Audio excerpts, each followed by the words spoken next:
I stood alone in the freezing rain, burying my 9-year-old daughter while my mother and brother toasted to a business launch with champagne nearby. When they messaged me to stop being dramatic and hand over her trust fund, I began their ruin. This is where the story truly begins, and you won't want to miss what happens. Make sure you're subscribed to see it through to the end. We're always curious. Where in the world are you all watching from today? Let us know in the comments. The rain wasn't the soft, cleansing kind you see in the movies. It was a cold, biting sleet that turned the freshly turned earth into a thick, hungry mud that clung to my boots as if trying to pull me down into the ground with her. I stood at the edge of the small, white casket, my hands trembling so violently that the single white rose I held was losing its petals to the wind. I was alone. The realization didn't come as a shock, but as a slow, agonizing freeze. I looked at the rows of empty folding chairs. 12 chairs had been set out. I had expected at least 4 to be filled. My mother, Margaret, my brother, Aaron, my sister-in-law, maybe a cousin. But as the minister cleared his throat, his eyes filled with a pity that felt like a slap in the face. The only person standing there besides me was Christopher, my late husband's old friend and attorney. He stood 10 paces back, holding a black umbrella, his face a mask of solemn grief, but he wasn't family. Not by blood. My phone buzzed in my coat pocket. It had been buzzing for 20 minutes. I had ignored it, thinking it was perhaps a delayed florist or a neighbor offering condolences I couldn't yet process. But the vibrations were persistent, rhythmic, and demanding. I shouldn't have looked.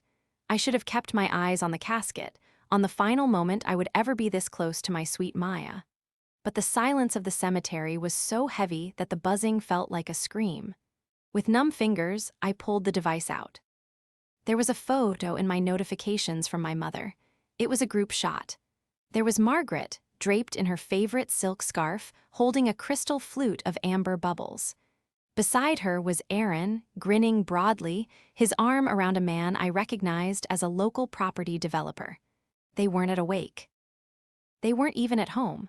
The background was the polished marble and gold leaf of the new Vance and Associates headquarters, the firm Aaron had been trying to launch for 3 years on my dime. Beneath the photo was a text from Margaret. "The launch is a huge success. Everyone is asking where you are. We're doing the ribbon cutting now. Stop being dramatic about the timing, Maria. This is a once-in-a-lifetime moment for your brother. By the way, we need to talk about the trust papers. This is urgent. Call me the second the service is over." I stared at the screen. The sleet blurred the letters, but the words burned into my retinas. Stop being dramatic.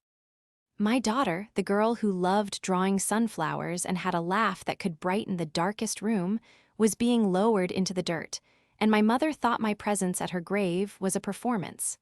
"Maria," the minister whispered softly, "would you like to say the final prayer?" I couldn't speak. My throat felt like it had been filled with the same gray slush falling from the sky. I looked back at the phone. Another text popped up. This one was from Aaron. "Sis, seriously. Mom said you're pulling the grieving mother card to skip the opening. We have investors here. If they see the family isn't united, the deals fall through. We need that $950K trust injection to finalize the lease. Don't be selfish. Maya wouldn't have wanted you to ruin this for us." My heart didn't just break, it hardened. It calcified into something sharp and dangerous. They weren't just absent, they were predatory. They were waiting for the body of my child to grow cold so they could pick her bones for the inheritance my husband had left behind to ensure her future. A future she would never see. I dropped the rose. It didn't land gracefully. It fell into the mud, its white petals immediately stained brown. I didn't cry. The tears had been used up over the last 6 months in hospital rooms and midnight vigils. Instead, a cold, clinical clarity washed over me. I am a forensic accountant. I spend my life looking for the cracks in people's stories. I spend my days finding where the money is hidden and where the lies begin. I looked up at the gray sky, the wind whipping my hair across my face. My family had chosen champagne over a child's funeral. They had chosen greed over grief. They thought they knew me. They thought I was the reliable one, the one who would always bail them out, the one who would roll over because I was too broken to fight back. I looked at Christopher. He saw the change in my eyes. He stepped forward, closing the umbrella slightly as he reached my side. "Maria, are you all right?" I tucked the phone back into my pocket.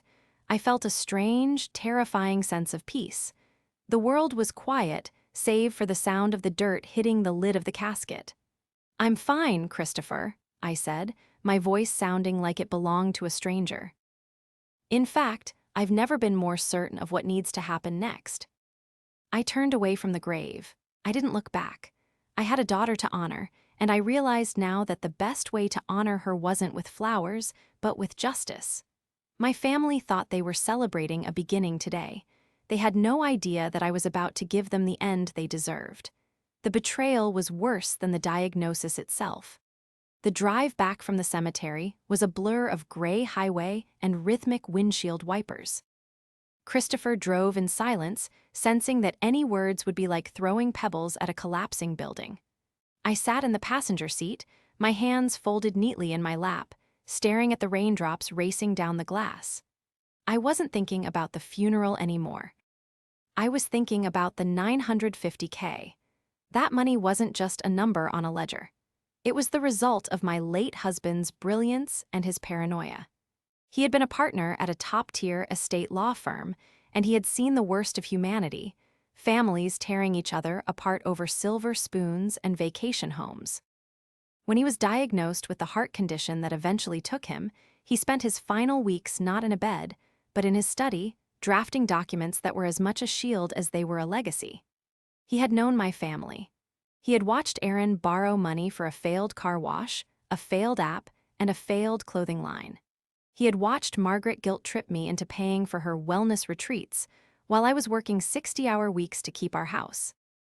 He never said a word to them, but he spoke to me through the law. When I pulled into my driveway, the house looked smaller than I remembered.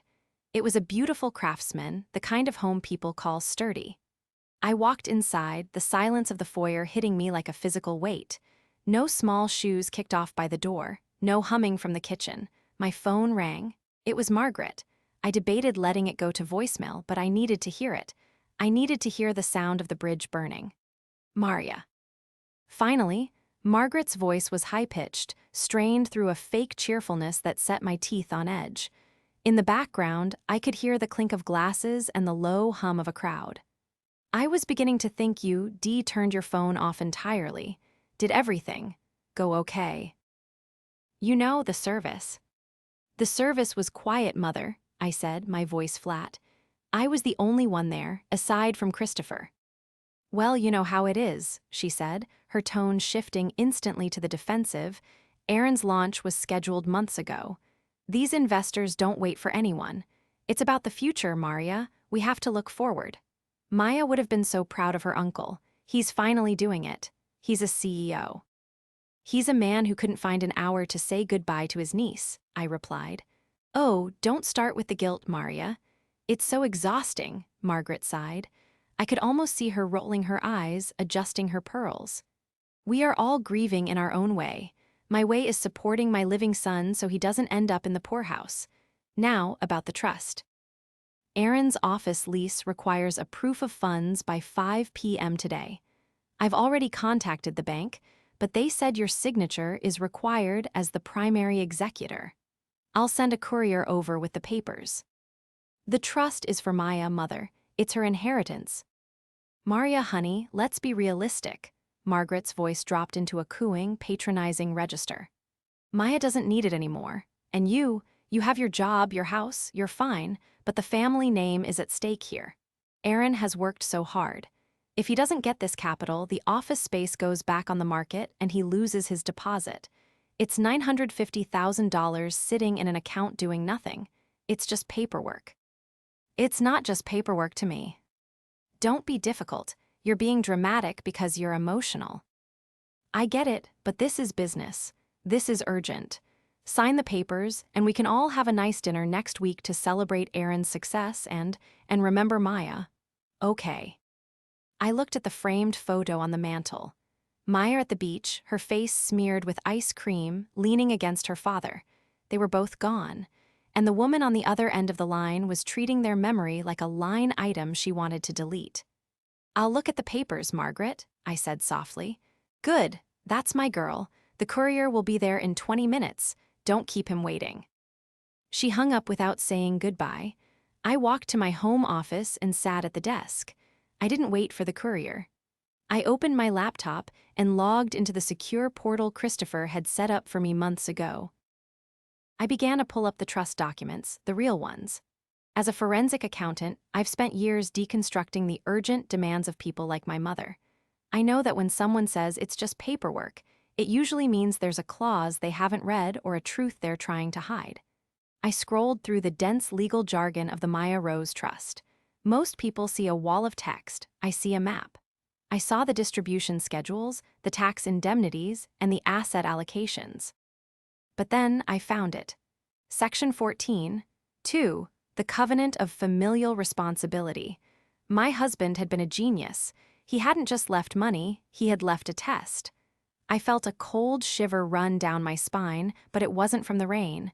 It was from the realization of what I was holding.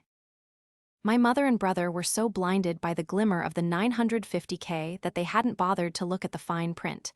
They thought they were the beneficiaries if Maya passed.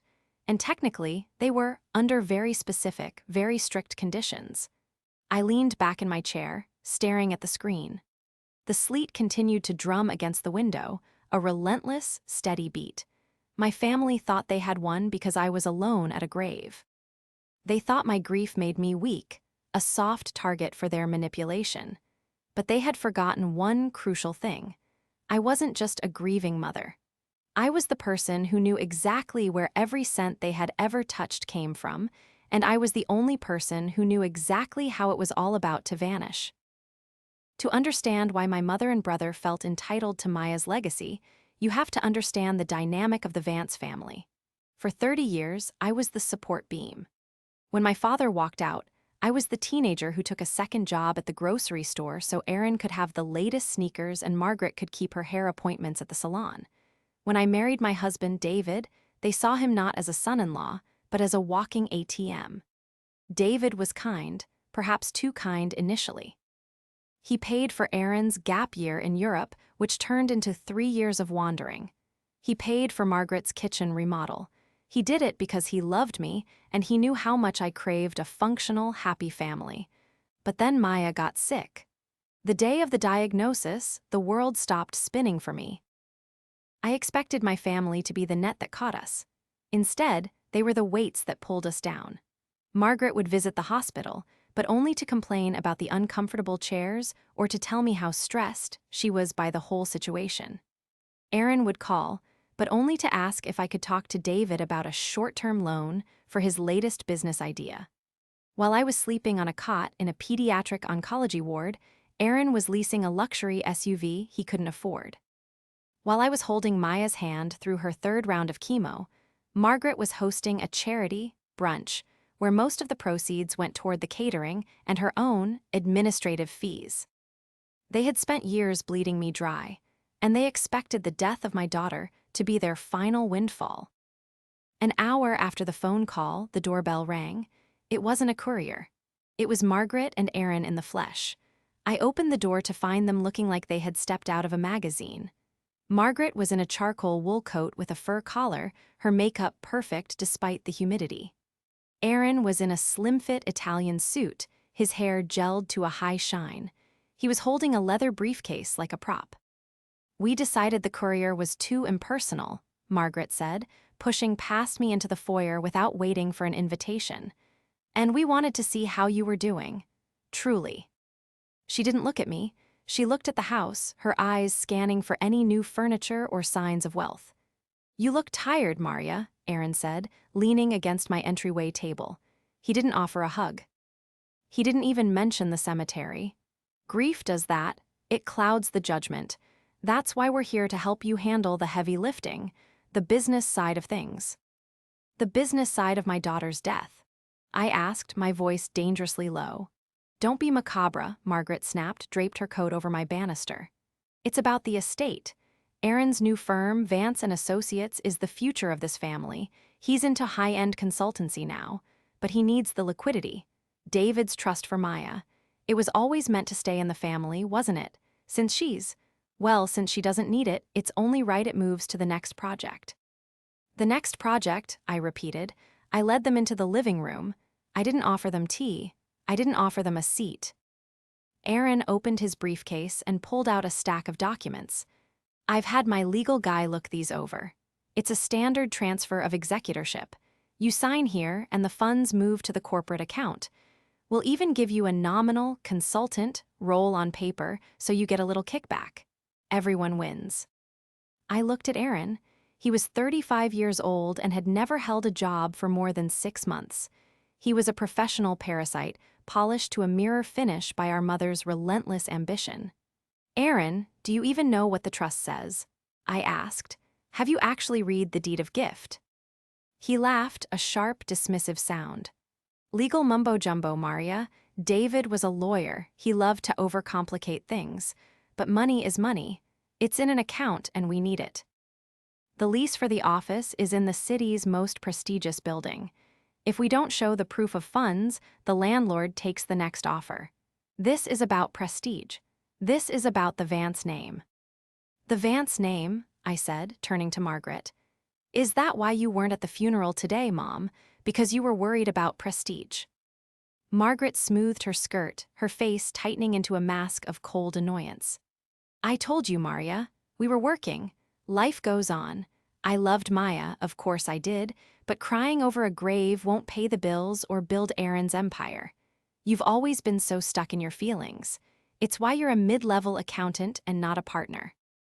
I'm a forensic accountant, Mother. I don't just count money. I find out where it went and why it's missing. Whatever, Aaron sighed, pushing the papers toward me on the coffee table. Just sign it. We have a dinner with the Blackwells tonight. They're looking to invest $5 million, but they need to see we have our own capital first. That $950K is the bait. Once we have their $5 million, we can even pay you back if you're so worried about it. I looked down at the signature line. It was so simple. A few strokes of a pen and I could let them take it. I could let them go off into their world of champagne and lies, and I could grieve in peace. But then I thought about the sleet. I thought about the empty chairs. I thought about the way Aaron had referred to my daughter as it when he mentioned she didn't need the money. I looked at Margaret. Her eyes were hard, greedy, and utterly devoid of the warmth a mother should have for a grieving child. She didn't want to comfort me, she wanted to harvest me. No, I said. The silence that followed was heavy. Excuse me. Aaron's smile faltered.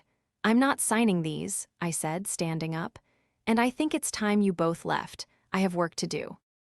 Maria, don't be a fool, Margaret hissed, standing up to face me. You need us. Without this firm, Aaron has nothing. If he fails, I lose my house. I put it up as collateral for his initial loan. You would see your own mother on the street because you're having a tantrum. I looked at her, really looked at her. I saw the desperation behind the pearls. I saw the years of manipulation and the hollow shell of her high society life. You should have thought about your house before you skipped your granddaughter's funeral to drink champagne, I said. Aaron stepped toward me, his face turning a mottled red. You're going to regret this, Maria. We're family. You can't just cut us out. You already cut yourselves out, I replied, walking toward the door. Now please leave. As they stormed out, Margaret shouting about my cold heart and Aaron threatening to involve his legal guy, I felt a surge of adrenaline. They thought the conflict was about a signature. They had no idea I had already spent the afternoon with Christopher before the funeral. They thought they were the predators. They had no idea they were already in the trap. The house was too quiet after they left. The echo of Margaret's voice, calling me cold-hearted, seemed to vibrate in the floorboards. I sat at my dining room table, the same table where Maya used to do her finger painting, and opened my laptop. The forensic accountant in me took over. It was a defense mechanism, a way to compartmentalize the raw, bleeding hole in my chest by focusing on numbers that followed rules. People lie. Numbers, if you look at them long enough, always tell the truth. I called Christopher. He answered on the first ring. I assume they've been there, he said, his voice a calm anchor. They just left. They want the $950,000 to save Aaron's firm and Mom's house. Aaron had a stack of transfer papers ready for me to sign. I rubbed my temples. Christopher, we need to talk about Section 14. 2 again. I need to know exactly how ironclad it is. David was thorough, Maria. He knew your mother's history of, let's call it financial flexibility. The covenant of familial responsibility isn't just a moral suggestion. It's a performance-based trigger for the trust's distribution. He structured it so that the family beneficiaries, Margaret and Aaron, only remain eligible for their secondary stipends if they maintain a standard of familial care. Missing the funeral of a direct descendant, like Maya, without a medical emergency is explicitly listed as a terminal breach of duty. And the house? I asked. The house Margaret lives in was purchased by David through the trust. It's an asset of the estate. If the breach is triggered, the trust's mission shifts. The funds, the property, and all associated dividends are diverted to the designated alternative, the St. Jude's Children's Hospice. I felt a grim sense of justice. David had seen this coming. He had known that if the worst happened, they wouldn't be there for me. He had built a cage for them, and they had walked right into it with champagne flutes in their hands. But I need more than just the funeral, Christopher, I said, my eyes fixed on a spreadsheet I was pulling up. I need to know what Aaron is actually doing with Vance and Associates. If I'm going to do this, I'm going to do it completely. I want to see every shadow in their ledgers. I'll send over the discovery files I've been sitting on, Christopher promised. David had me keep an eye on Aaron's ventures for years. It isn't pretty. Within 20 minutes, my inbox was flooded. I spent the next 6 hours submerged in the murky depths of my brother's financial life.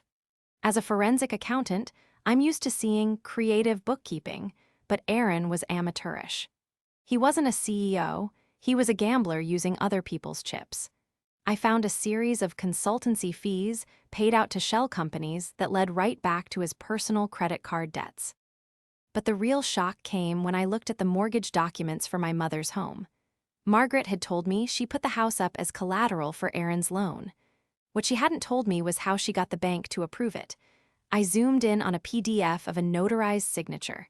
It was mine, or it was supposed to be mine. It was a clumsy forgery of my signature as a co-guarantor. My own mother had forged my name to secure a loan for my brother's failing business, all while I was distracted by my daughter's failing health. The betrayal felt like a cold blade between my ribs. They hadn't just abandoned me at the cemetery. They had been actively sabotaging my financial future while I was saying goodbye to my child. I didn't scream. I didn't cry. I simply picked up a red digital pen and circled the signature. I began to build a folder. I titled it, The Forfeiture. I stayed up until the sun began to peek through the gray clouds of the following morning. I had everything. I had the bank records showing Margaret's charity brunch funds being diverted to Aaron's car payments. I had the proof of the forged signature. And most importantly, I had the time-stamped photos from their social media showing them at the launch party during the exact hour of Maya's burial. I wasn't just a grieving mother anymore. I was a hunter. The headquarters of Vance and Associates was located in a glass and steel monolith downtown. It was the kind of building that screamed success to anyone who didn't know how to read a balance sheet. I walked into the lobby, dressed in my sharpest charcoal suit, my hair pulled back into a tight, professional bun. I looked like I was heading to an audit, which in a way I was. The receptionist, a young woman who looked like she'd been hired for her aesthetic rather than her skills, tried to stop me. "Do you have an appointment with Mr. Vance?" "I'm his sister," I said, not breaking my stride. "And trust me, he's expecting this." I pushed open the heavy oak doors to Aaron's corner office. He was sitting behind a desk that was far too large for him, staring at a laptop screen.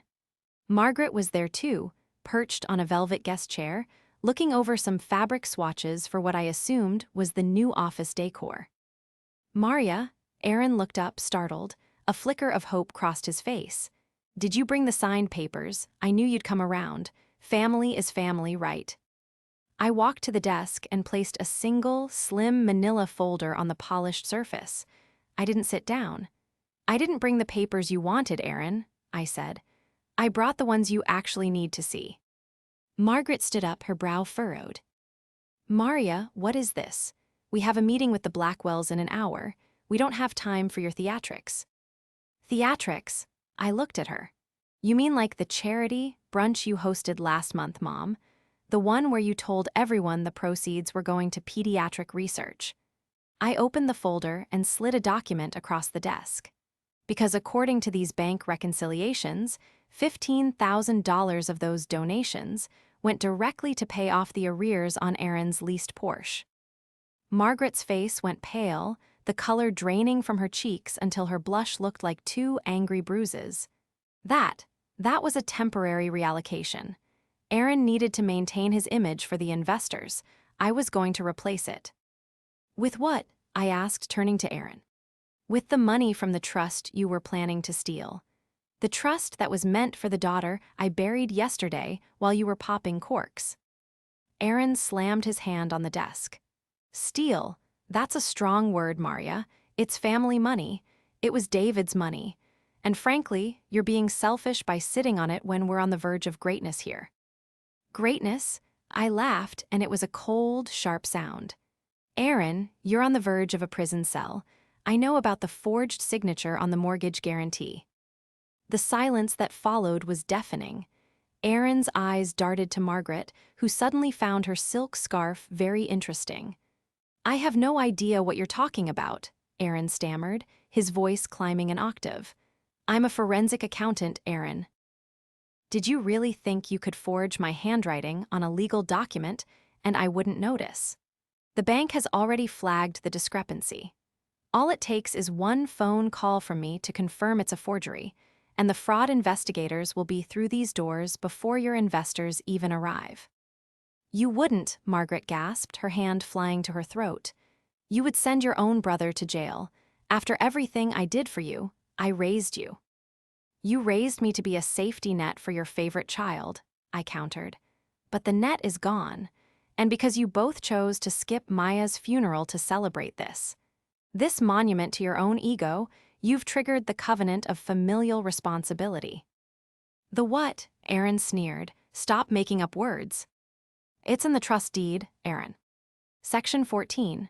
2. By failing to attend the funeral, you have legally forfeited your status as beneficiaries. As of 8 o'clock this morning, Christopher has filed the paperwork. The $950,000 is being moved to a hospice charity. And since this office, lease, and Mom's house are assets tied to the trust's original liquidity, well, you should probably start packing. Aaron's face twisted into a mask of pure rage. He lunged out of his chair, pointing a finger at me. You bitch! You're destroying us because you're sad. You think you're so much better than us. You're a bitter, lonely woman who can't stand to see anyone else succeed. I'm a mother who buried her child alone, I said, my voice steady and iron cold. And you're a fraud who couldn't even manage a clean forgery. Get out. Margaret shrieked, her voice cracking. Get out of this office. You're no daughter of mine. I'll fight this. I'll tell everyone what you are. Go ahead, I said, picking up my folder. But tell them quickly. The Blackwells will be here in 45 minutes, and I've already sent them a preliminary audit of your firm's assets. I don't think they'll be staying for the champagne. The fallout was immediate and chaotic. Over the next 48 hours, my phone was a war zone. Margaret sent over 50 text messages, oscillating between begging for forgiveness and threatening to sue me for emotional distress. Aaron was worse. He had his legal guy, who turned out to be a disgraced former paralegal, send a cease and desist letter that was so full of typos I almost laughed as I shredded it. But I wasn't done. I knew that if I left even a single stone unturned, they would find a way to crawl back out. I returned to the records. I wanted to see if there were other victims. People like my mother and brother don't usually start with their own family. They practice on others first. I found a name in Aaron's old files, Mrs. Gable. She was an 80-year-old widow who had lived next door to Margaret 3 years ago. According to the records, Aaron had managed her small investment portfolio. I spent the afternoon tracking her down. I found her in a state-funded nursing home, her eyes bright but her spirit dimmed. He told me it was a sure thing, she whispered, her hands shaking as she held a cup of lukewarm tea. He said he was a Vance, and Vances always take care of their own. He took my late husband's pension, Maria. He said it was for a development project. I never saw a cent back. When I asked your mother about it, she told me I must have been confused. She said I was getting old and forgetting things. The cruelty of it made my blood boil. It wasn't just a lack of empathy, it was a predatory pattern. They targeted the vulnerable, using the Vance name as a lure, and then gaslit them into silence. I took Mrs. Gable's statement and added it to my file. I found two more. A former business partner Aaron had bought out with bounced checks, and a florist Margaret had stiffed for $5,000 for a society wedding that never happened. The stakes were no longer just about the trust. This was about stopping a cycle of destruction. On Thursday evening, there was a knock at my door. I checked the security camera. It was Margaret. She was alone this time. She wasn't wearing the fur collar. She looked small, older, and genuinely haggard. I opened the door, but I kept the chain on. "Maria, please," she sobbed, her eyes red-rimmed. "Aaron is in trouble. The bank called. They're calling in the loan because of the irregularities. We have 48 hours to pay back the full amount or they start the foreclosure on the house. I have nowhere to go. Please, I'm your mother. I'm sorry about the funeral. I'm sorry about everything. We were just so desperate." I looked at her, and for a split second, I felt that old, familiar pull. The daughter who wanted to fix things, the girl who wanted her mom to love her. But then I remembered Mrs. Gable in that dismal nursing home. I remembered the look on Maya's face when she asked why Grandma hadn't come to see her new drawing. "Are you sorry because you missed the funeral, Mom?" I asked quietly. "Or are you sorry because the money is gone?" "How can you say that?" she wailed. "I'm losing my home." "You lost your home the moment you forged my signature," I said. "And you lost your daughter the moment you told me to stop being dramatic while I was standing over a casket. You aren't here for me. You're here for the $950,000, but that money is already gone. I signed the final transfer to the hospice this afternoon. It's done." Margaret's face transformed. The grief evaporated, replaced by a cold, sharp venom that made her look like a stranger. She stopped sobbing instantly. "You really did it," she hissed, her voice dropping to a low, guttural snarl. "You gave away our future to a bunch of dying kids you don't even know. You're insane, Maria. You're mentally unstable. We're going to go to court, and we're going to have you declared unfit. We'll show the judge your forensic files and tell them it's the delusions of a grieving woman." "I expected you to say that," I said, reaching into my pocket and pulling out my phone. I showed her the screen. It was a recording app, and it had been running since I opened the door. "I also have the testimony of Mrs. Gable, the florist, and your former business partner. And Christopher is currently sitting with the district attorney. They were very interested in the forgery." Margaret backed away from the door, her eyes wide with a mix of terror and disbelief. "You think you've won?" She spat. "You're still alone, Maria. You have your money and your files, but you have no one. You're just as dead as that girl in the ground." "I may be alone," I said, my voice steady as I began to close the door. "But I can sleep at night. Can you?" I shut the door and turned the lock. My heart was pounding, but my hands were still.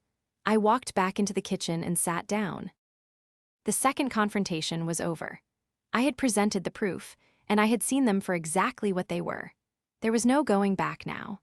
The final act was coming, and I was going to make sure the whole world saw the Vance name for exactly what it was worth.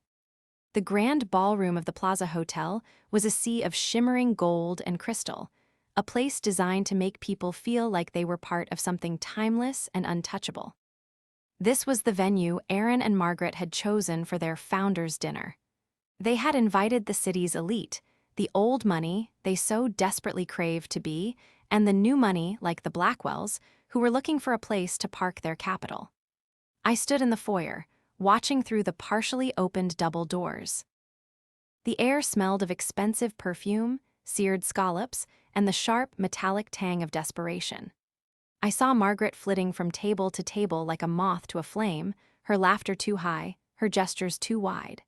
She was wearing a gown that must have cost more than most people's cars, likely purchased with the last of the charity funds she'd siphoned. Aaron was near the stage, holding a microphone, looking every bit the visionary CEO he had hallucinated himself into being.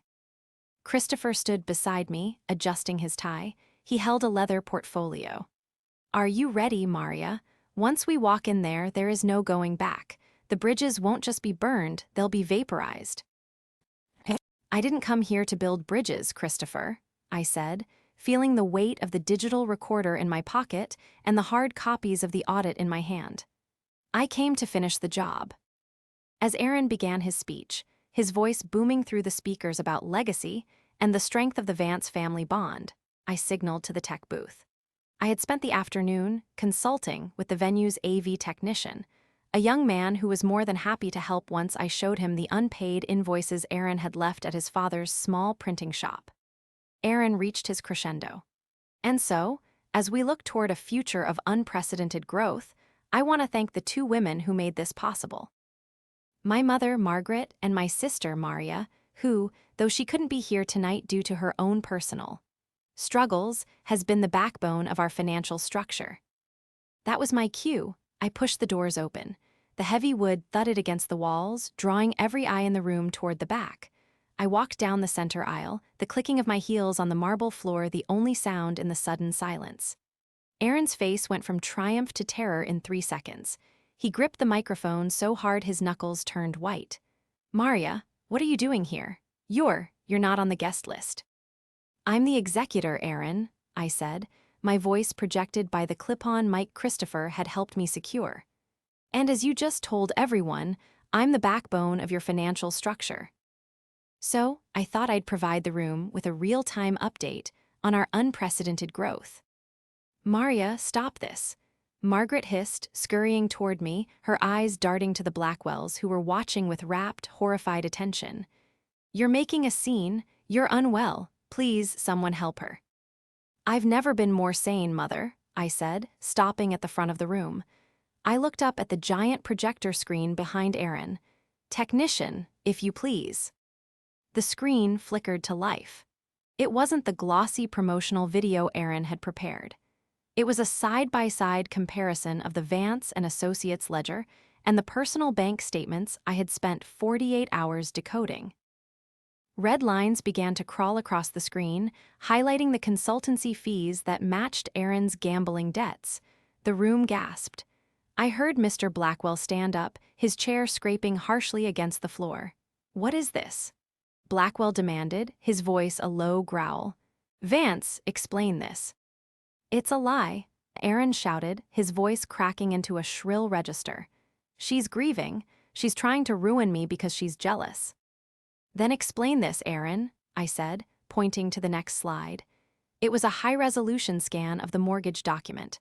I zoomed in on the forged signature. "This is my name, forged by my own family to secure a loan for a firm that has no assets, no clients, and no future." And here, I clicked a button, is the recording of our conversation from 48 hours ago. The speakers crackled. Margaret's voice filled the ballroom, cold, sharp, and hateful. "You really did it. You gave away our future to a bunch of dying kids you don't even know. We'll show the judge your forensic files and tell them it's the delusions of a grieving woman." The silence that followed was absolute. It was the kind of silence that precedes a landslide. Margaret looked like she was shrinking. Her expensive gown suddenly looked like a costume that didn't fit. She looked around the room, searching for a friendly face, but she found only the cold, judgmental stares of the people she had spent decades trying to impress. "And finally," I said, my voice echoing in the vast space, "for those of you wondering about the Vance legacy, I have one final piece of business. As the executor of the Maya Rose Trust, I am officially serving notice of the covenant of familial responsibility breach. Because Aaron and Margaret Vance chose this party over their own granddaughter's funeral, they have forfeited all claims to the family estate. Christopher."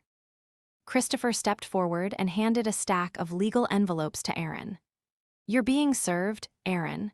Forgery, embezzlement, and a civil suit for the recovery of funds stolen from the Gable estate. And Margaret, you have 48 hours to vacate the trust-owned property." Aaron dropped the microphone. It hit the stage with a deafening thud that rang through the speakers like a gunshot. He looked at the Blackwells, then at me, his face a mask of pathetic, impotent fury. "You destroyed everything," he whispered, loud enough for the front row to hear. "No, Aaron," I said, turning to walk away. "I just stopped you from destroying anyone else." As I walked out of the ballroom, I heard the sound of the crowd erupting into a cacophony of whispers and accusations. I didn't look back. I felt a weight lift off my shoulders that I hadn't even realized I was carrying. I had spoken for Maya. I had spoken for Mrs. Gable. And for the first time in my life, I had spoken for myself. The aftermath was a clinical, orderly destruction. Aaron didn't even make it through the week. The Blackwells pulled their interest immediately, and within 48 hours, the bank had frozen every account associated with Vance and Associates. The forgery wasn't just a civil matter.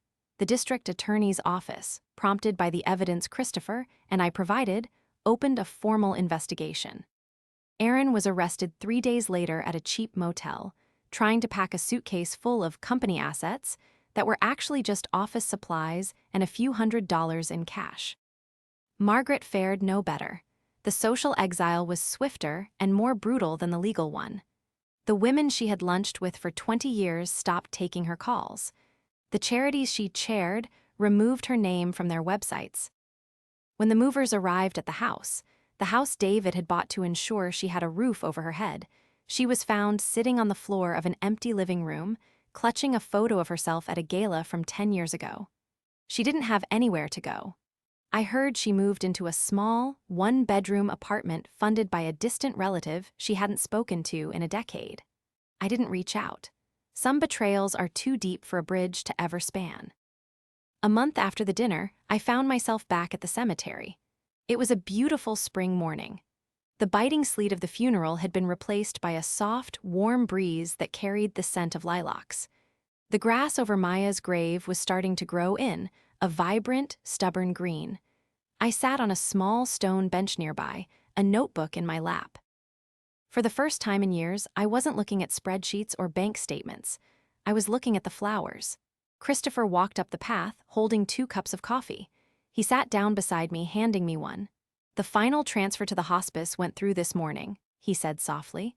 "They're naming the new pediatric wing after her, the Maya Rose Pavilion. They said the $950,000 will cover the operating costs for the next 5 years. You did good, Maria." "David would have liked that," I said, taking a sip of the coffee. "He always said money was just energy. You have to make sure it's moving in the right direction." "And what about you?" Christopher asked. "What's your next move?" "I'm opening my own firm," I said, and the words felt right. "Forensic advocacy. I want to help people like Mrs. Gable, people who don't have a Maria to look at their books until it's too late. I want to make sure the parasites don't win." I looked down at Maya's headstone. I had chosen a simple design, Maya Rose, a light that never fades. I felt a sense of peace that was almost foreign to me. The anger was gone, replaced by a quiet, steady resolve. My family was gone, but I wasn't alone. I had the memory of my daughter, the respect of my peers, and the knowledge that I had stood up when it mattered most. Justice isn't always a gavel hitting a block. Sometimes, it's just the truth finally being louder than the lies. I stood up, brushed the grass from my skirt, and looked at the horizon. The sun was high, and the world was wide. I had spent so long being the support beam for people who didn't deserve to stand. Now, finally, I was standing on my own. And for the first time, the view was beautiful.